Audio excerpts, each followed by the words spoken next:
My name is Zane Cruz. I'm currently going to be a sophomore at Spanish Fork High School. My native tribe is Wallapai. We're from down in Arizona.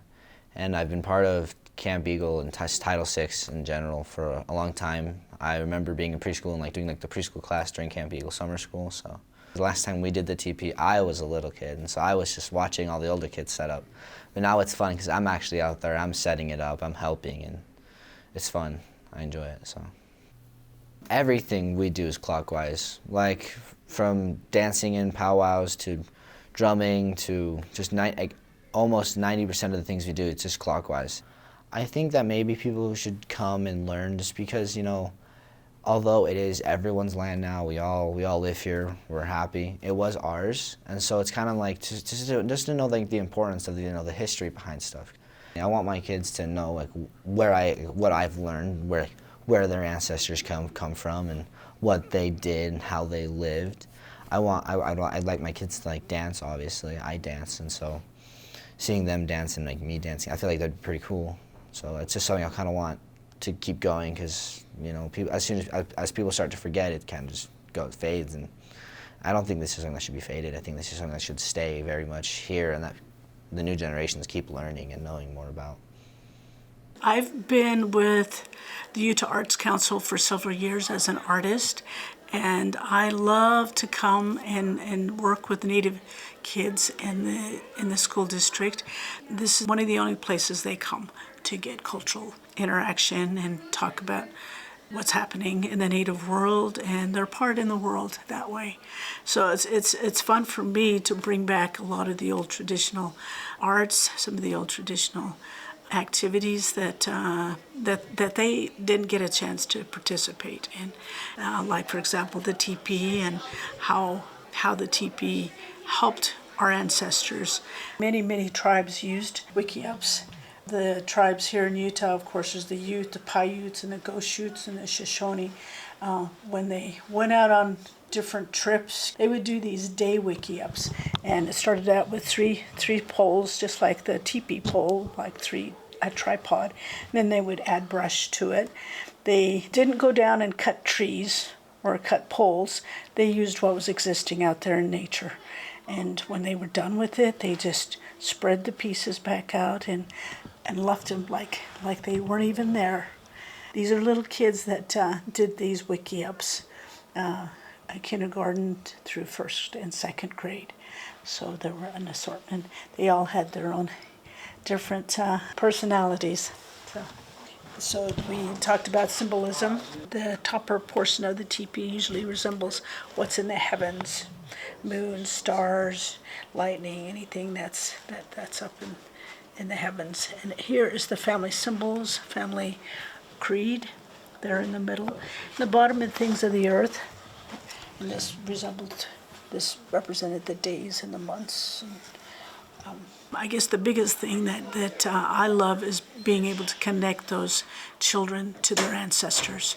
And so once they connect to their ancestors, they know where they've been, and we talk about how are you going to integrate all of that into your life now. And hopefully this will help give them strength so they can move forward with that identity and be successful anywhere they go in life. I'm a social worker, and I come from that line of thought. But it's been a pleasure and a privilege to impart some of these old traditions to these kids. It's fun to come in here. We do a lot of fun stuff. And we play some Indian games, like hockey, soccer, like other kind of Indian games. And when you hit the drum, the gods will hear it. I feel like I was alive 1,000 years ago. Feels like we're like a baby again. When I was young, I was dancing hard like my grandfather. I want to be him someday. He teach me how to drum and fancy.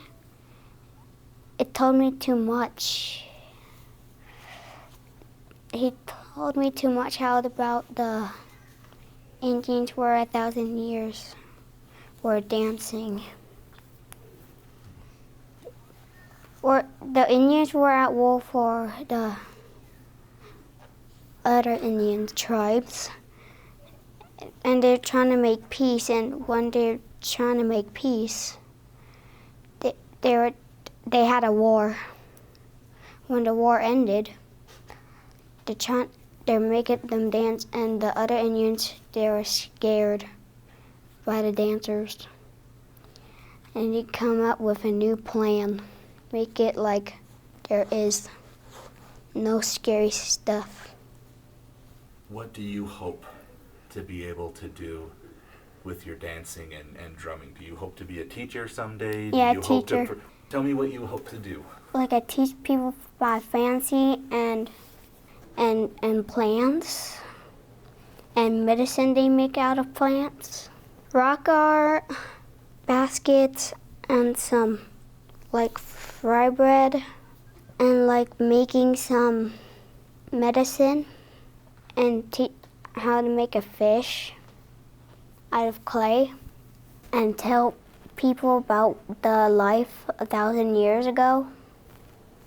My name is Mackenzie Hubbard, and I am from the Shoshone tribe, and I've been in Title VII Indian education for about 2 years.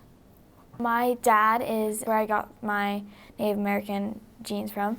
His mom lost her heritage because she just never got to be doing what I did.